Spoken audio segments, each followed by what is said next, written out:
Good afternoon વિદ્યાર્થી મિત્રો. આપણે આજે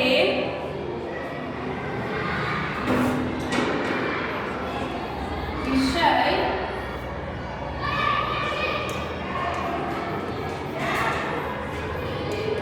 સામાજિક વિજ્ઞાન પાઠ 7 બરોબર છે. તેમાં પ્રશ્ન પહેલો વિકલ્પ લખવાના છે. તો પહેલામાં ગુપ્ત વંશનો સ્થાપક કોણ હતો? પહેલામાં આવે છે શ્રીગુપ્ત.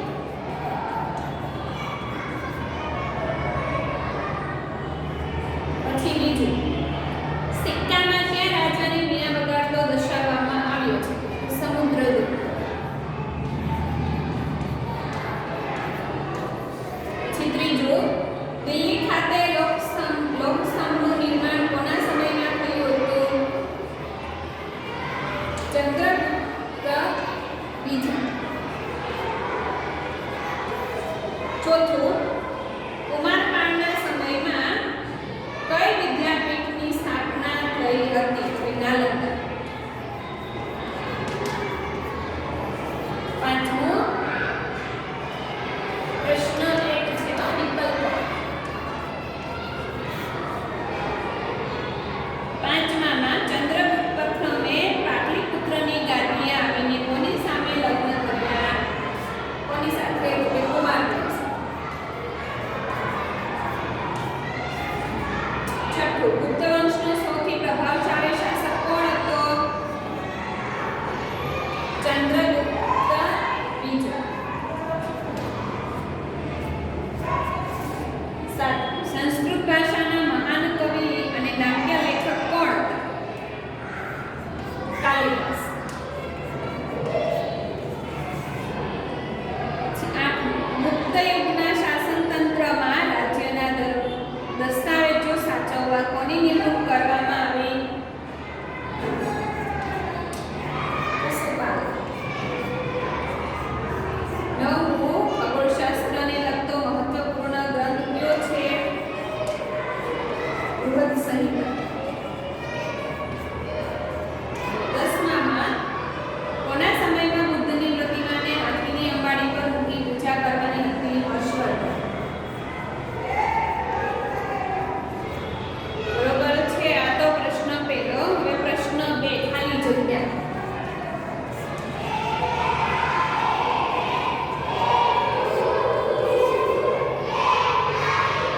ખાલી જગ્યામાં પહેલું જુઓ.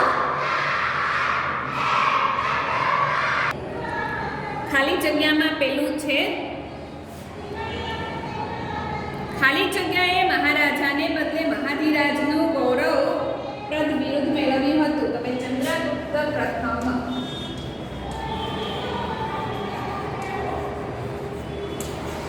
પછી બીજું, સમુદ્રગુપ્તે કાવ્યની રચના ખાલી જગ્યાનું બિરુદ મેળવ્યું હતું. તો કે કવિરાજ. ત્રીજું, ચંદ્રગુપ્ત બીજાએ વિજયની યાદમાં શકારી બિરુદ ધારણ કરી ખાલી જગ્યા પણ કહેવાય કે વિક્રમાદિત્ય.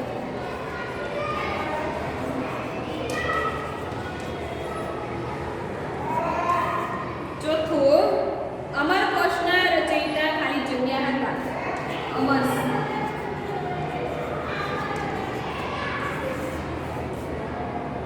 ખાલી જગ્યાનો શાસનકાળ શાંતિ અને સમૃદ્ધિનો યુગ હતો. કુમારગુપ્ત પહેલો.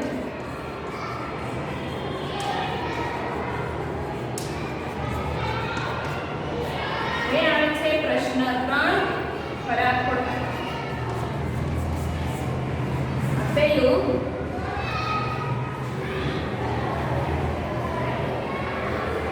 5 લખાઈ ગયા પછી છઠ્ઠું આવે છે. 10 ખરા ખોટાની આવે, અહીંયા છઠ્ઠું આવે છે.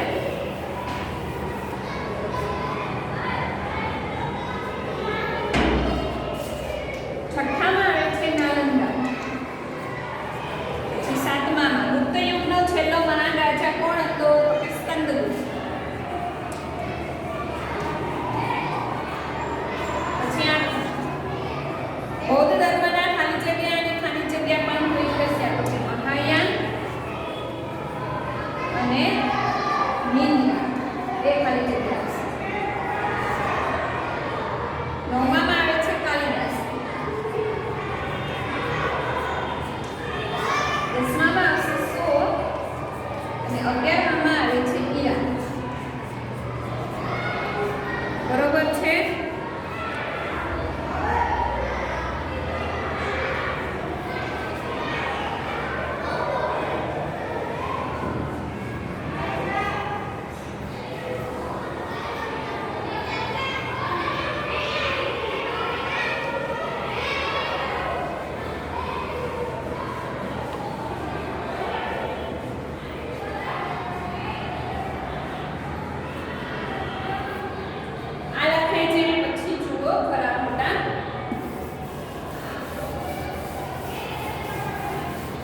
સમુદ્રગુપ્તના સમયમાં ગુપ્ત સંવંત શરૂ કરાવ્યો.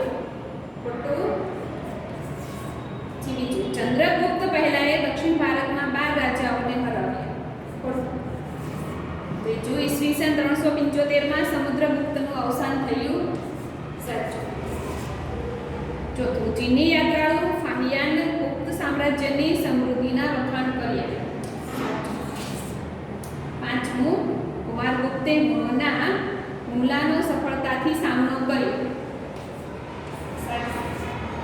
છઠ્ઠું, ગુપ્ત યુગના શાસન સમયમાં રક્ષકોના વડાને મહાબલાધિકૃત કહેવામાં આવતા. ગુપ્ત યુગ આર્થિક પરિસ્થિતિમાં ભારતનો સુવર્ણ યુગ હતો. આઠમું, આંતરરાષ્ટ્રીય વેપાર એ મૌર્ય યુગની વિશેષતા છે. ગુપ્ત યુગમાં હિન્દુ, જૈન અને બૌદ્ધ ધર્મનો ખૂબ વિકાસ થયો હતો. પુલિકેશ બીજો મહાન વિજેતા હતા અને તેમણે સમ્રાટ હર્ષને પણ હરાવ્યા હતા. બરોબર છે. આ લખાઈ જાય.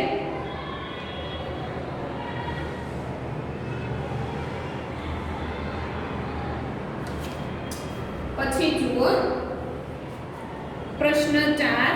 નીચેના પ્રશ્નોના જવાબ લખવાના છે.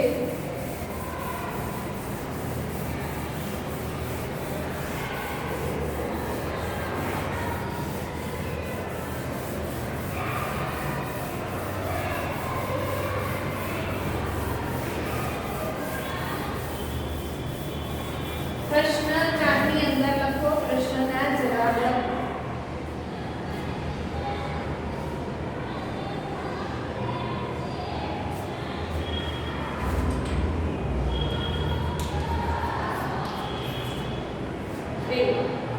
કયા સમ્રાટના સમયમાં ગુપ્ત યુગ સુવર્ણ યુગ તરીકે ઓળખાય?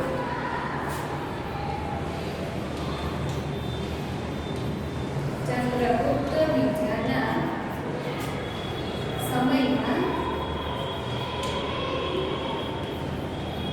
ગુપ્ત યુગ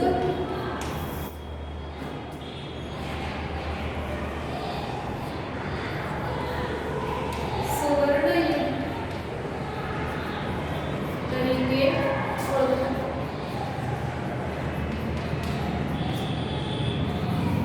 બીજું, ગુપ્ત યુગનો છેલ્લો રાજા કોણ હતો? સ્કંદગુપ્ત.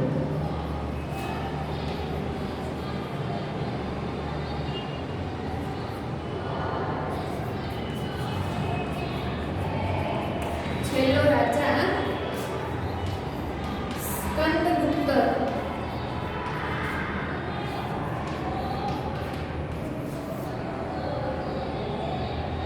પછી ત્રીજું, હર્ષચરિતમના લેખક કોણ હતા? હર્ષવર્ધનના મહાન કવિ બાણભટ્ટ હતા.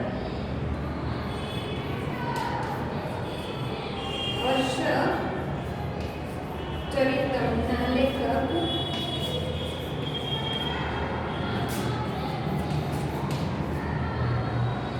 હર્ષવર્ધનના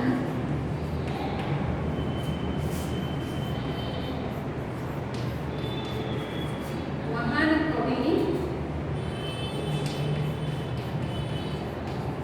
બાણભટ્ટ હતા.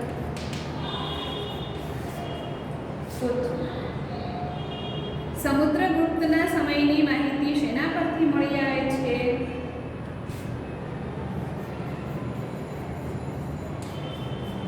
સમુદ્રગુપ્તના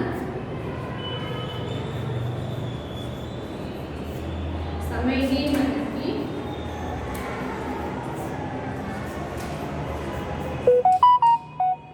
પ્રયાગરાજના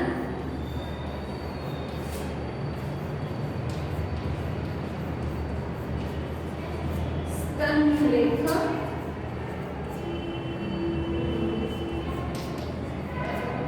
અને તેના સિક્કામાંથી મળે છે. બરોબર છે. હવે આવે છે પાંચમો.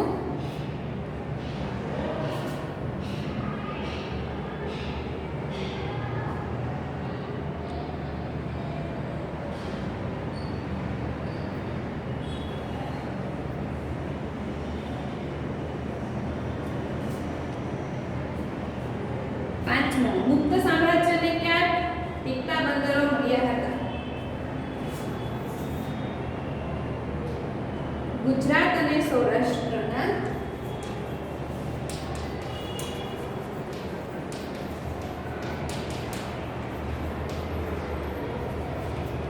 ગુજરાત અને સૌરાષ્ટ્રના સમૃદ્ધ પ્રદેશો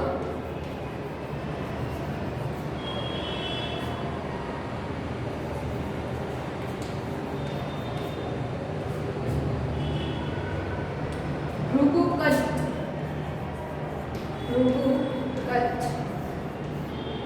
એટલે કે ભરૂચ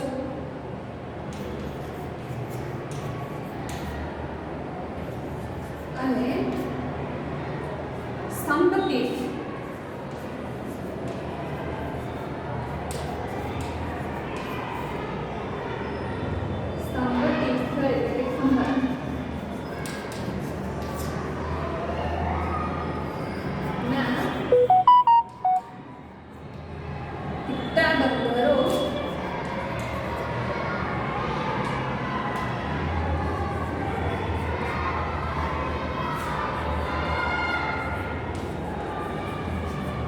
ગુજરાત સામ્રાજ્યને મળ્યા.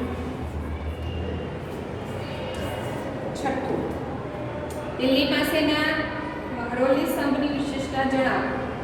દિલ્હી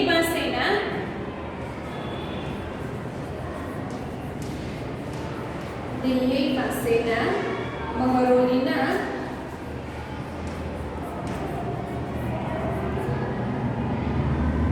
લોહ સ્તંભની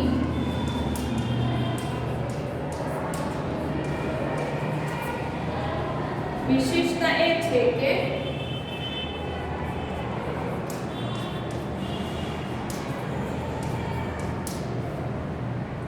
સોળસો વર્ષ થયા હોવા છતાં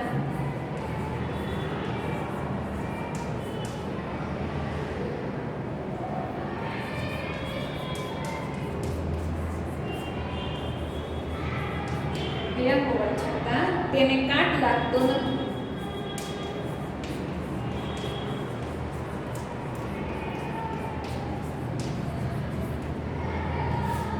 બરોબર છે.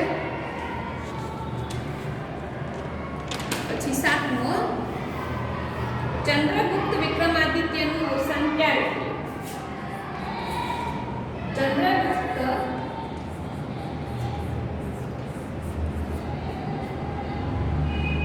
વિક્રમાદિત્યનું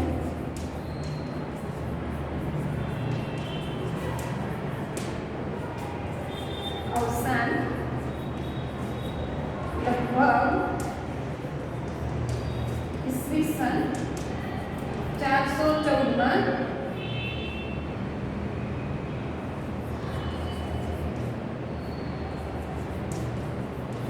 અરસામાં થયું હતું.